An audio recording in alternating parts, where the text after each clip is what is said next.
If you want to see how I got these velvet cat eye nails, then keep watching.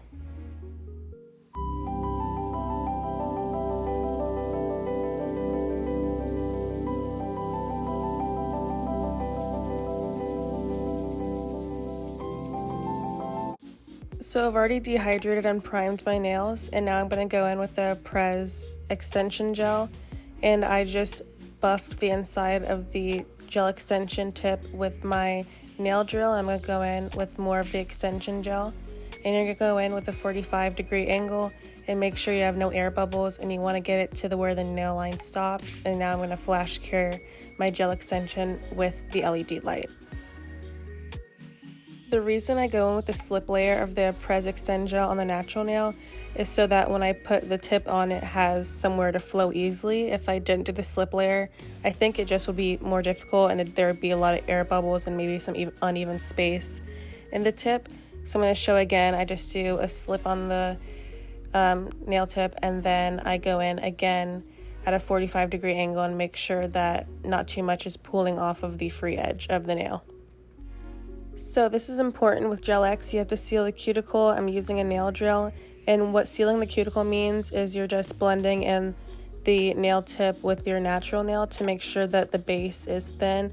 And the importance of this is that it prevents lifting, and you know when your hair gets caught in your nail, this can also, this prevents that from happening. And you kind of just want to make sure it's flushed and looks like it's growing out of your nail even though it's just a nail tip. Now I'm going to go in with an alcohol pad and get rid of all the dust and kind of clean off the nails before I apply the polish. So this next step is optional, but I choose to use a clear rubber base on top of all of my Gel X nails just because this adds strength to the nail and just thickness. And since Gel X is basically only a plastic nail tip, I just really like using this because if not, I feel like it just is thin. So now before the velvet nails, you go in with the black nail polish.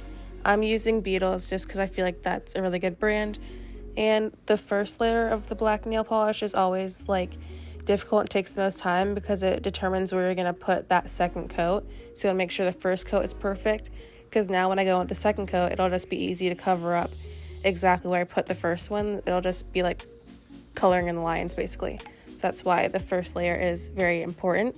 And the second layer is just to make sure it's that jet black that we want behind the magnetic nail polish.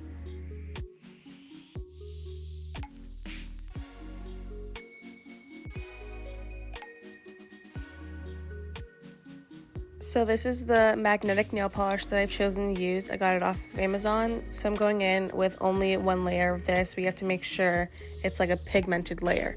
Now this is the magnet that came in the pack, and I was honestly just playing around with it, and that's kind of what you have to do. I was using the rectangle side and the circular side, and you have to flip your nail around to just see kind of what angle works best. That's all I can really do to explain, because I was having difficulty with this, but I just learned that if you just move it around, it'll just kind of dissipate, then come back and do whatever it wants. So definitely just trial and error with this one. I wouldn't stress too much about it, making it look perfect or the other nails, because the more I did it, the better I got, but it definitely, all the nails look different, so just go into it knowing that you're probably not going to have the same effect on each nail, and it's more fun and it looks better if all the nails look different anyway. So it looks good when there's sparkly area and also black area to kind of balance it out, so it can look kind of cat eye magnet and just the actual galaxy in a way.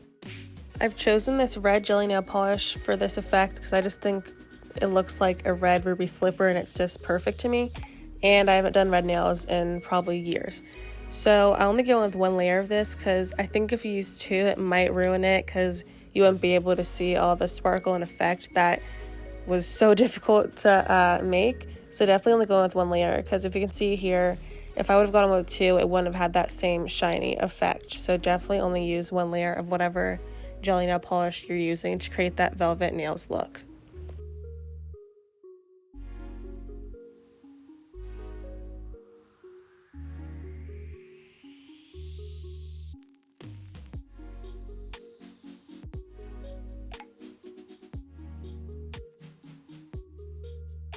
So this is how it looks after I finished adding the red onto it, and now I'm going to add some clear top coat on to finish up and seal this look.